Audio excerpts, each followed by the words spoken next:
পানিতে আমাদের প্রচণ্ড ক্ষতি হয়, আমাদের ব্যবসা বাণিজ্য অচল হয়ে যায়, কাস্টমার আসতে পারে না, লোকজন চলাচল করতে পারে না, রিক্সা চলতে পারে না, খুবই অসুবিধা হয় এবং ঘরেও ফ্লোরে পানি জমিয়ে যায়, যে আটকেই মাটকেই রাহি কোনো কায়দায় সেই রকমের।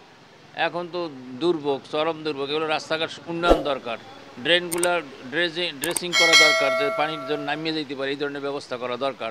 সেগুলোর দিকে কর্তৃপক্ষের দৃষ্টি আকর্ষণের জন্য অনুরোধ করছি। বৃষ্টি হলে কী হয় বলতে, আসলে সারা বাংলাদেশে সরকারের যে কথা যে উন্নয়ন উন্নয়ন, সারা বাংলাদেশ উন্নয়ন করছে, এই হচ্ছে উন্নয়নের নমুনা। এইটা বরিশালের প্রাণ কেন্দ্রের রাস্তা বগুড়া রোড, এই বগুড়া রোডই এই 5 মিনিট বৃষ্টিতে চলাচল অযোগ্য হয়ে গেছে। তাহলে বর্ধিত এলাকার কি অবস্থা?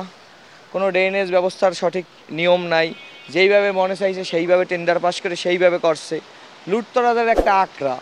এখন এই উন্নয়ন দিয়ে আসলে আমাদের কী লাভ? যে রাস্তা হয়েছে আমরা চলাচল করতে পারি না, আমরা একটা অফিস আদালত যেতে পারি না, বাজারঘাট করতে পারি না, তাহলে এই উন্নয়নটা আসলে আমাদের কি হবে যদি সঠিকভাবে পরিকল্পনা ছাড়া উন্নয়ন হয়? এতে তো আমাদের টাকা নষ্ট, এবং টাকা থেকে আপনার বাজেট তৈরি করে টাকা খাওয়ার একটা মাধ্যম মাত্র। নাইলে এইভাবে সঠিক পরিকল্পনা থাকলে এটা তো হওয়ার কথা না। একটা বিভাগীয় শহরের একটা প্রধান রাস্তার যদি এই অবস্থা হয়, সেটা তো আসলেই কোনোভাবে গ্রহণ করার মতো না। নতুন যারা আসছে তাদের কাছে বিনীতভাবে অনুরোধ যে আপনারা সঠিকভাবে পরিকল্পনা করে জনগণের টাকা রাষ্ট্রের উন্নয়নের জন্য ব্যয় করবেন, এছাড়া ব্যয় করার কোনো মূল্য হয় না। দিন যাবতই আপনার হচ্ছে এই এলাকায় রাস্তা ঠিক করার পরেও পানি ওঠে। এর মূল রিজন হচ্ছে আপনার ড্রেনের খাল খনন করা হয় না এই জন্য। যদিও আমাদের নতুন মেয়র, সাবেক যে মেয়র ছিল, সে হচ্ছে আপনার ড্রেনের কাজ সম্পন্ন করছে, কিন্তু খাল খনন করা হয় নাই।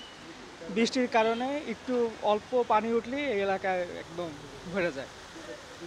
হ্যাঁ, দুর্ভোগ। এখন যদি যারা ক্ষমতা নিবে সামনে, তাদের কাছে একটাই বিনীত আবেদন যে তারা যেন ড্রেন পরিষ্কার করার পাশাপাশি খালটাও খনন করে, তাহলে আমাদের আর দুর্ভোগ করতে হয় না।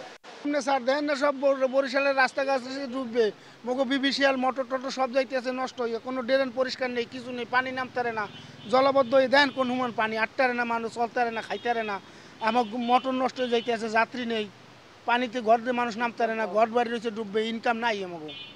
এখন আমাকে যে অবস্থা, মরা ছাড়া কোনো লাইন নেই।